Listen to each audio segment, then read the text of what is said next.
اگر زندگی میں گناہوں سے رجسٹر بھرے بھی ہوئے ہیں تو آج اللہ کے سامنے سچی توبہ کر لیجئے، کیونکہ پیارے پیغمبر جناب محمد رسول اللہ صلی اللہ علیہ وسلم نے فرمایا مثل المؤمن کالفرس، مومن کی مثال گھوڑے جیسی ہے۔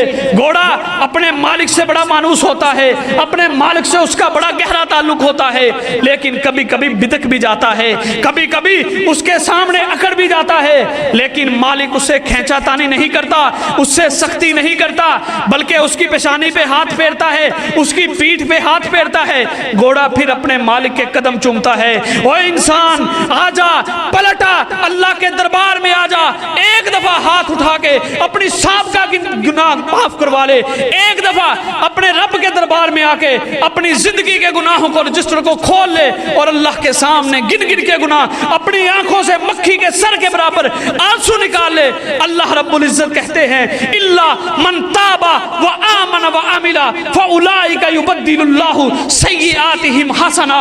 اللہ رب العزت کہتے ہیں او بندے میرے گھر پہ آ جا، میرے دربار میں آ جا، میری چوکھٹ پہ آ جا، میرے قدموں میں سر رکھ کے اللہ کے سامنے گڑ گڑا رہا، میرے سامنے گڑ گڑا کے اپنے گناہوں کی معافی مانگ لے، میں رب ہی نہیں تجھے معاف نہ کروں۔ حضرات افطاری کا وقت قریب ہے، اللہ رب العزت سے دعا ہے کہ اللہ رب العزت اپنے سامنے جھکنے کی توفیق عطا فرمائے، کیونکہ پیارے پیغمبر کا فرمان تھا، پیارے پیغمبر سیڑھیوں پہ چڑھ رہے تھے، آمین کہا۔ صحابہ نے پوچھا یا رسول اللہ پہلے تو کبھی ایسا نہیں ہوا، آج آپ نے آمین کیوں کہا؟ اللہ کے رسول نے فرمایا او میرے صحابہ سن لو، ابھی ابھی میں سیڑھیوں پہ چڑھ رہا تھا، جبریل امی آئے اور کہا اللہ کے رسول بدبخت ہے وہ انسان، بد نصیب ہے وہ انسان، وہ دنیا کا دنادا ہوا ہے، وہ آخرت کا ددکارا ہوا انسان ہے کہ جس کی زندگی میں قیامت، جس کی زندگی میں رمضان کا مہینہ آ جائے اور وہ رمضان کے مہینے میں اللہ کے سامنے اپنے گناہوں کو پیش کر کے معافی نہ مانگ سکے، وہ انسان بدبخت ہے۔ اللہ کے رسول نے کہا آمین۔ حضرات وقت ہے، پلٹ آئیے، ابھی بھی 18 روزے باقی ہیں، اپنے آپ کو اللہ کے دربار میں پیش کیجئے، اپنی راتوں کو جاگیے، اپنی راتوں کو اپنے آپ کو تیار کیجئے، اپنی اولادوں کو تیار کیجئے، اپنی بیوی کو اٹھائیے۔ اللہ والی دنیا کے لیے تو بڑے کام کرتے ہیں، آج اللہ کو منا لیں۔ جب ہمارے اندر اللہ کا ڈر اور تقوی موجود ہوگا تو پھر ہمیں دنیا میں عزتیں بھی ملے گی، دنیا میں مقام بھی ملے گا، اور کل قیامت کا دن ہوگا، آنکھیں بعد میں بند ہوں گی، فرشتے جو اعلان کر رہے ہوں گے آ خوش قسمت، آ خوش نصیب، اللہ کے دربار میں آ، اللہ کے سامنے پیش ہو۔ اللہ رب العزت سے دعا ہے اللہ رب العزت صحیح معنوں میں اپنے آپ سے ڈرنے کی توفیق عطا فرمائے، اور اپنے آپ کو اللہ کے سامنے پیش کر کے اپنے گناہوں کا اللہ سے چھٹکارا طلب کیجئے، اور آئندہ کے لیے اللہ سے تائب ہو جائیے۔ ھذا ما عندی وما علی الا البلاغ۔